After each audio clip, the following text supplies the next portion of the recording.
स्वीण होती त्यावेळेला स्वीणची पद्धत होती. त्यांची जी स्वीण होती तिने एक निखारा त्यांच्या नाभीजवळ नेला आणि त्यांच्या नाभीजवळ नेल्यावर इतक्या वेळ गप्प असलेले गदिमा एकदम कोहम कोहम म्हणून त्यांनी टाव फोडला आणि त्यामुळे मग सगळीकडे अर्थातच आनंद झाला. तर गदिमांचा जन्मच असा मृत्यूपासून सुरू झालेला आहे असं म्हणायला हरकत नाही. त्या गदिमा स्वतः म्हणायचे की ब्राह्मणांना द्विज म्हणतात, मी त्रिज आहे कारण माझा तिसऱ्यांदा जन्म झाला आहे. आता गदिमांचं सुरुवात बालपण आहे शेतपळला अशा झालं आणि त्यानंतर मात्र त्यांचं बालपण जे होतं ते माडगुळला. आता मी सांगतो ना की मला नेहमी असं वाटतं की गदिमांच्या जी ही विलक्षण प्रतिभा आली, जी एक काव्यशक्ती आली, त्याचा थोडासा महत्वाचा भाग असा माझ्या आजीकडे जातो असं मला वाटतं. एक अत्यंत स्वाभिमानी स्त्री होती. माझे आजोबा एका गरीब संस्थानांमधले गरीब कारकून कुंडलला होते आणि त्यावेळेला असं होतं की त्यांना दम्याचा त्रास होता त्या काळात.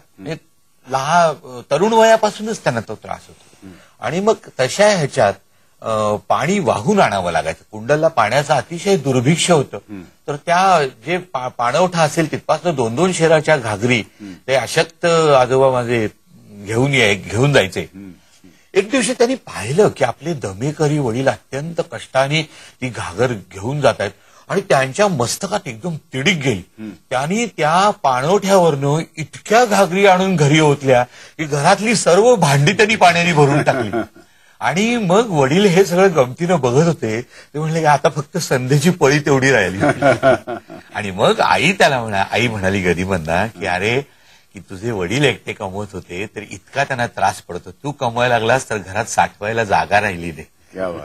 असं गदिमांच्या विषयी त्यांना लहानपणापासून अतिशय आजीला विश्वास होता. गंमत म्हणजे की गदिमा स्वतः म्हणजे आईलाच असं समजा की त्यांची कविता जी त्यांच्याकडे आलं ते माझ्या आजीकडनं आलं. माझी आजी स्वतः उत्तम ओव्या करायची आणि त्यांच्या तिचं बोलणंही अतिशय सुंदर असायचं.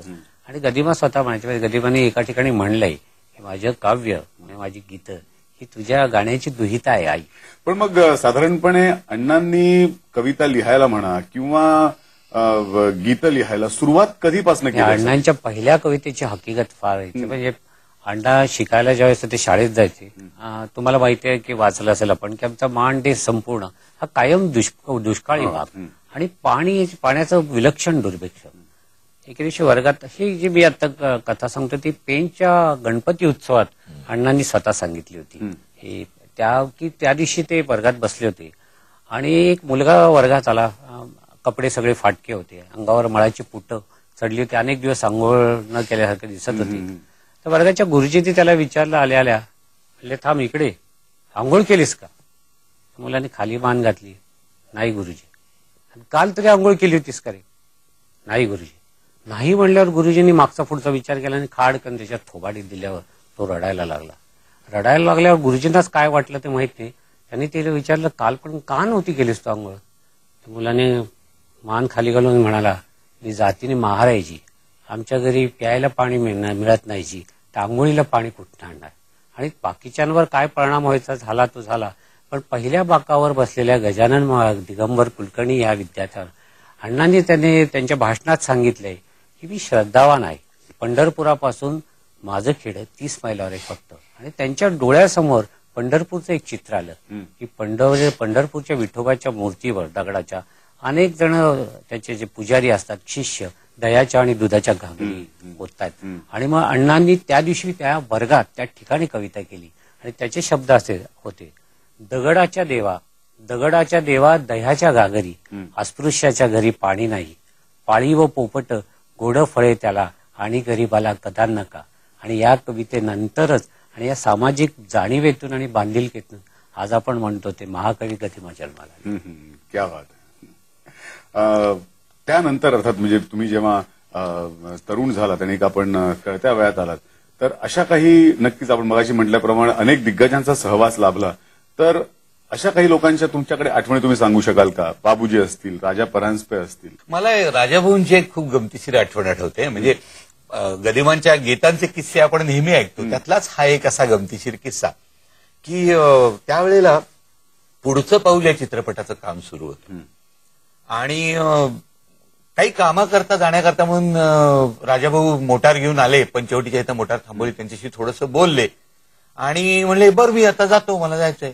तर गदिमा बघतच राहिले, हे काय म्हणले, म्हणजे आलात काय आणि निघालात काय. आणि ह्याच्यावरनं त्यांना लावडीचं तोंड सुचलं. ते लावडीचं तोंड असं की काहो बोलत नाही का, राया हसत नाही का, आला नाही तोवर तुम्ही जातो म्हणता का. पप्पा मला एकदा म्हटलेलं आठवत आहे की ते म्हणले की मला गळ्यातनं रिप्रोड्यूस करता येत नसेल, पण माझ्या मनात त्याची वजनांची समज अत्यंत पक्की असते. आणि हे आपल्याला त्यांच्या गीतांचा जर आपण अभ्यास केला ना तर लक्षात येतं की एकाही शब्दाचं वजन इकडे तिकडे झालेलं नसतं. एक धागा सुखाचा, 100 धागे दुखाचे, जर तारी हे वस्त्र माणसा तुझी आयुष्याचे, एक धागा सुखाचा. आणि गदिमांच्या अनेक गीतांना ज्यांनी संगीत दिलेलं आहे असे श्रीनिवास खळे यांचं आपण जरा मनोगत ऐकूया. 1951 साली अण्णांचा आणि माझा परिचय झाला. ते एक पिक्चर, त्यांचं पिक्चर मी करणार होतो आणि त्यातलीच ती गाणी होती, गोरी गोरी पान फुलासारखी छान दादा मला एक वहिनी आण, आणि एका तळ्यात होती. आणि त्यानंतर मग अण्णांची बरीच गाणी मी केली, बोलकी बावली केलं. त्यातलं ते सांग मला रे सांग मला, आई आणखी बाबा यातून कोण आवडे अधिक तुला, आणि देवा दया तुझी की शुद्ध देवलीला, अशी ती 3 गाणी. आणि त्यानंतर जिव्हाळा पिक्चर केलं मी गुरुदत्तचं. त्यावेळेला मला अण्णांची गाणी मिळाली. एकदा एक गंमत सांगतो. HMBतून आम्ही निघालो, ते कॅडल रोडला राहायचे. तर जाता जाताना मला आठवतंय की कॅडल म्हणजे प्रभात येऊन असं आलो का तिथे उजव्या हाताला आम्ही जाणार होतो कॅडल रोडला, अशी खूप मोठी लाईन दिसली. तेव्हा अण्णांनी मला विचारलं, अरे खळे अण्णा ही एवढी मोठी लाईन कसली रे, काय कमाल. म्हटलं अण्णा तुम्हाला माहिती नाही, सिद्धिविनायकाचं देऊळ आहे.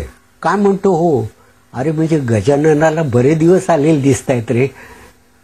म्हणजे अण्णांचं नाव गजानन होतं. आणि लिखाणाच्या बाबतीत तर काय बोलायचंच नाही. 51 गाणी आणि परत सोपी. जे खळ्यांचं अत्यंत गाजलेलं गीत होतं, त्या गीताची एक मोठी कथा आहे की माझ्या बहिणीचं, दुसऱ्या बहिणीचं, तिचं कल्पलता नाव, तिचं लग्नाचं वातावरण घरात, सगळी नातेवाईक मंडळी जमलेली, आरडाओरडा चाललेला, आणि राम गव्हाले हट्ट धरून बसले होते की मला चित्रीकरण ठेवलेलं आहे गीताचं आणि मला अण्णा गाणं पाहिजे. आणि गाणं सॅड सिच्युएशनवरचं होतं.